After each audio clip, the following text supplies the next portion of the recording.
अली भाई लात में छोड़ो ना खाना है। गाइस देसी मुर्गा हमने पकड़ लिया है। बिस्मिल्लाहिर्रहमानिर्रहीम। अस्सलाम वालेकुम। मोहम्मद बाकिर आपकी खिदमत में हाजिर है। आप देख रहे हैं हमारा यूट्यूब एंड फेसबुक पेज थाल फूड सीक्रेट।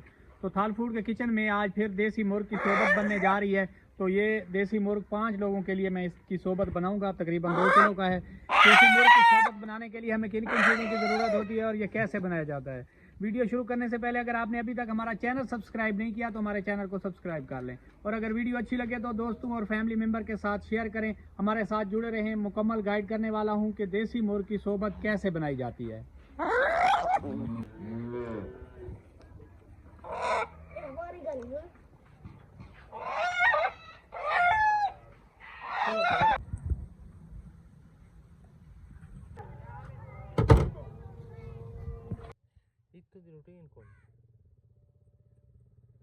तो माशाल्लाह से देसी मुर्ग की सोबत बनाने के लिए चूल्हे पे देचकी मैंने चढ़ा लिया है। ये वाले 4 चम्मच ऑयल शामिल कर लेंगे। तो मैं ये सोबत 5 लोगों के लिए बना रहा हूँ, तो इस वजह से ऑयल कम यूज़ कर रहा हूँ। अगर आप ज़्यादा लोगों के लिए सोबत बना रहे हैं तो ऑयल ज़्यादा शामिल करेंगे। 4 चम्मच मैंने ऑयल शामिल कर लिया है। ऑयल को थोड़ा सा गर्म होने देंगे। माशाल्लाह से ऑयल हमारा गर्म हो चुका है। बारीक कटे हुए प्याज हैं, 2 मीडियम साइज़ की प्याज को सुनहरा होने तक भून लेंगे। बिल्कुल आसान तरीके से आप लोगों को गाइड करने वाला हूँ। वीडियो को स्किप किए बगैर मुकम्मल वॉच करें, इंशाल्लाह आपको मज़ा आएगा। आप तौसा लैया की सोबत भूल जाएंगे। फतेहपुर की सोबत थाल फूड के किचन में डाल देंगे। इंशाल्लाह से प्याज हमारे भून चुके हैं। इस मौके पे खड़े मसाले हैं मेरे पास, दालचीनी, बादियान का फूल, लौंग, काली मिर्च, सभी चीज़ें मिक्स। इन्हें हल्का सा भून लेंगे ताकि इनका फ्लेवर शामिल हो सके। तो माशाल्लाह से खड़े मसालों को मैंने थोड़ी देर के लिए भून लिया है। अब इस मौके पे अदरक लहसुन का पेस्ट है और हरी मिर्च का पेस्ट 1 चम्मच भर के ये भी शामिल कर लेंगे। एक बार चम्मच चला देंगे, इसे भी हल्का सा भून लेंगे ताकि अदरक लहसुन की खुशबू जब आना शुरू हो जाएगी बाद में हम इसमें टमाटर शामिल करेंगे। माशाल्लाह से अदरक लहसुन को मैंने थोड़ी देर के लिए भून लिया है। तो अब इस मौके पे बारीक कटे हुए टमाटर हैं मेरे पास 3 अदद मीडियम साइज़ के, ये शामिल कर लेंगे। इनका पेस्ट तैयार कर लेंगे। इस तरीके से इन्हें पकाएंगे कि जब शोरबा हम शामिल करें तो ये नज़र नहीं आने चाहिए। अच्छा, टमाटर और प्याज के पेस्ट को अच्छे तरीके से भून लेंगे। इतना भूनेंगे कि जब हम शोरबा शामिल करें तो ये नज़र नहीं आना चाहिए। एक बार मिक्स कर देंगे चम्मच चलाकर। माशाल्लाह से टमाटर और प्याज का पेस्ट हमारा तैयार हो चुका है। अब इस मौके पे ड्राई मसाले शामिल कर लेंगे। तकरीबन 2 चम्मच हल्दी, तकरीबन 2 चम्मच ही लाल मिर्च, खुश्क धनिया 1 चम्मच, नमक हस्बे ज़ायका। तो यही मसाले हैं, खड़े मसाले मैंने शुरू में शामिल कर लिए थे। पिसा हुआ मसाला जब शोरबा शामिल करेंगे तब शामिल करेंगे। मसालों को अच्छे तरीके से भून लेंगे। माशाल्लाह से ड्राई मसालों को भूनते हुए मुझे 2 मिनट का टाइम हो गया। थोड़ा सा पानी शामिल कर लेंगे ताकि मसाले हमारे अच्छे तरीके से फूल जाएँ।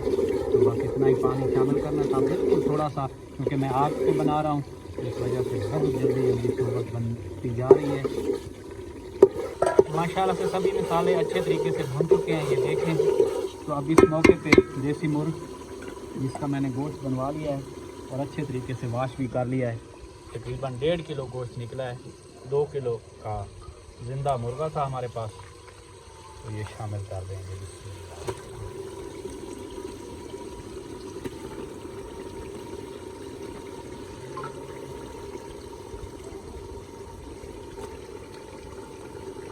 तो माशाल्लाह से गोश्त शामिल करने के बाद एक बार चम्मच की मदद से मिक्स कर लेंगे। तकरीबन 4-5 मिनट सभी मसालों में देसी मुर्ग को भूनते हुए पकाएंगे। माशाल्लाह से देसी मुर्ग को मैंने सभी मसालों में तकरीबन 5-6 मिनट के लिए अच्छे तरीके से भून लिया है। अब गोश्त को गलाने के लिए 1 कौली पानी शामिल करने लगा हूँ और आंच को बिल्कुल स्लो कर दूँगा। चम्मच चला देंगे और ऊपर से ढक देंगे। हल्की आंच पे इसे कुक करेंगे तकरीबन 20 से 25 मिनट, या तब तक जब तक देसी मुर्ग हमारा अच्छे तरीके से गल ना जाए। ये अपने अपने मुर्गे का हिसाब होता है, जब तक गले ना तब तक आप पानी की मदद से इसे अच्छे तरीके से गला लेना है। तो अब मैं ऊपर से ढक दूँगा तकरीबन 25 मिनट के लिए और आंच को बिल्कुल स्लो कर दूँगा। दम वाली फ्लेम पे आँच को कर दूंगा। तो माशाल्लाह से ढक्कन लगा के देसी मुर्ग को पकते हुए तकरीबन 20 से 25 मिनट का टाइम हो गया है। तो दरमियान में एक दो बार मैंने चेक कर लिया था, तो पानी जो है वो खुश्क हो चुका है। तो गोश्त भी हमारा तकरीबन गल चुका है, ये चेक करें। तो माशाल्लाह से गोश्त भी हमारा गल चुका है। ये देसी मुर्ग की निशानी है कि अब ये वाली रग टूट जाए तो देसी मुर्ग हमारा गल चुका है। तो अब इसे 7-8 मिनट अच्छे तरीके से भूनते हुए पकाएंगे। जितना ज़्यादा भूनेंगे सोबत हमारी उतनी मज़ेदार बनेगी। माशाल्लाह से देसी मुर्ग को भूनते हुए मुझे 4-5 मिनट का टाइम हो गया। माशाल्लाह से अभी से देखें कितनी अच्छी भुनाई हो चुकी है। इस मौके पे खटाई के लिए मैं लेमन जूस का यूज़ कर रहा हूँ। अगर आपके पास लेमन जूस ना हो तो इमली आलू बुखारा शामिल कर सकते हैं। तकरीबन 5 लेमन का जूस निकाल के इस वक्त मैं भुनी में शामिल कर रहा हूँ। तो इसे एक बार चम्मच चला देंगे। सोबत में खटाई का ज़्यादा इस्तेमाल होता है, तो काफ़ी लोग जो है ना वो इमली आलू बुखारे का इस्तेमाल करते हैं, तो मैं फ्रेश लेमन का इस्तेमाल कर रहा हूँ। तो माशाल्लाह से देसी मुर्ग को मैंने अच्छे तरीके से भून लिया है। जितना भूनना था तकरीबन मैंने 10 से 12 मिनट भूना है। ये देखें तो मिसाले ने ऐल छोड़ दिया है और मिसाला भी हमारा मुकम्मल तौर पर भून चुका है। अब इस मौके पर पानी शामिल कर लेंगे। मैं आप लोगों को बताता हूँ, एक गिलास के हिसाब का एक मग्गा है, तो ये एक बंदे का एक लगाएंगे, 2 ऊपर लगाएंगे। जितने लोगों की आप सोबत बना रहे हैं, मतलब मैं 5 लोगों के लिए बना रहा हूँ, तो 7 मग्गे ये पानी शामिल करूँगा। तो आप जितने लोगों के लिए बना रहे होंगे उनके हिसाब से उतने मग्गे और 2 ऊपर मग्गे शामिल करने हैं, ताकि जो पानी पकेगा और खुश्क होगा वो पूरा हो सके।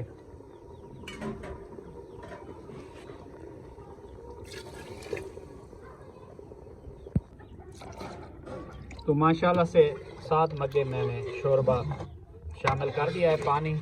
तो एक मुर्ग तकरीबन 5 या 6 लोगों के लिए होता है। तो कुछ लोग करते हैं एक मुर्ग की सोबत तैयार करते हैं और 20 लोग हो जाते हैं, उसका मज़ा नहीं आता। एक मुर्ग मैक्सिमम 5 या 6 लोगों के लिए होता है। अब इसे ढक देंगे, तकरीबन शोरबे को पकने देंगे 20 से 25 मिनट। सोबत के शोरबे को पकते हुए तकरीबन 20 मिनट का टाइम हो गया। इस मौके पे ढक्कन खोल के नमक चेक कर लेना है। नमक थोड़ा सा कम है, 1 चम्मच इतना नमक शामिल कर लेंगे। तो माशाल्लाह से सोबत का शोरबा हमारा पक कर तैयार हो चुका है। इस मौके पे पीसा हुआ मिक्स गरम मसाला 1.5 चम्मच जितना शामिल कर देना है और ऊपर से ढक देना है तकरीबन 2-3 मिनट के लिए। तो माशाल्लाह से सोबत का शोरबा हमारा बनकर तैयार हो चुका है। ये देखें, चेक करें। अब इसे चूल्हे से नीचे उतार देंगे और जब रोटी के ऊपर डालना है तो इसे फुल गर्म होना चाहिए। अगर आपकी रोटी फिलफोर तैयार हो तो ठीक है, नहीं तो बाद में गर्म कर लेना है। जितना अच्छे तरीके से गर्म करेंगे सोबत उतनी अच्छी और मज़ेदार बनेगी। अब इसे चूल्हे से नीचे उतार लेते हैं। तो माशाल्लाह सोबत के लिए रोटियां मैंने तैयार कर ली हैं। तो इतनी बारीक रोटी होनी चाहिए।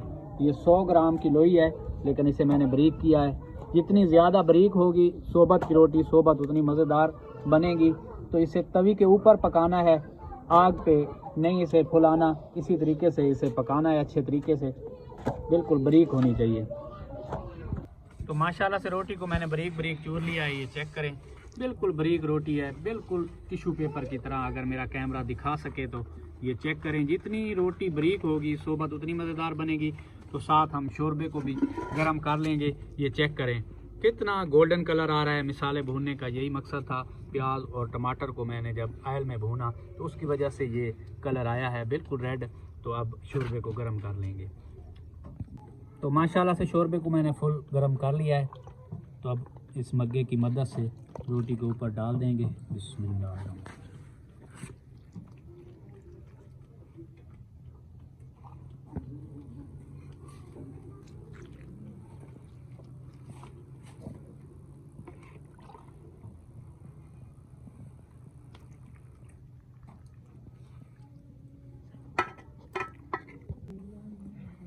तो इस तरीके से सारी रोटियों के ऊपर एक बार शोरबा डाल देना है। तो अब इसे चम्मच की मदद से अच्छे तरीके से मिक्स भी करना है।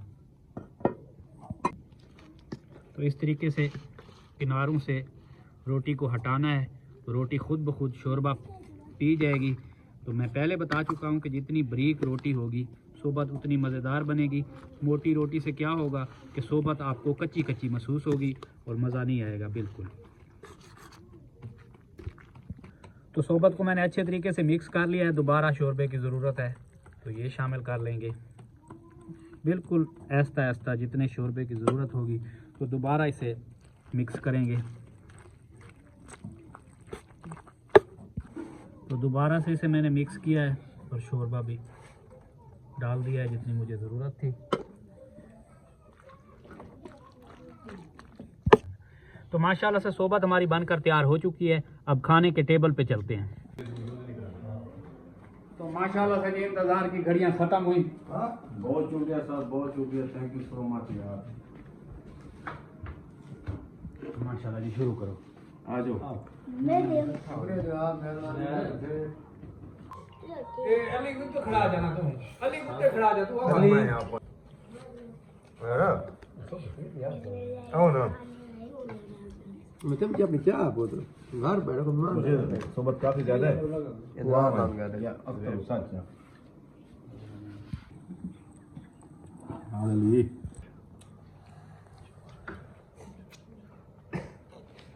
तबिया हम अली सोबत की में डास, सोबत की में डास, कैमरे डास, मजे चासा ये कौन जिंदाबाद?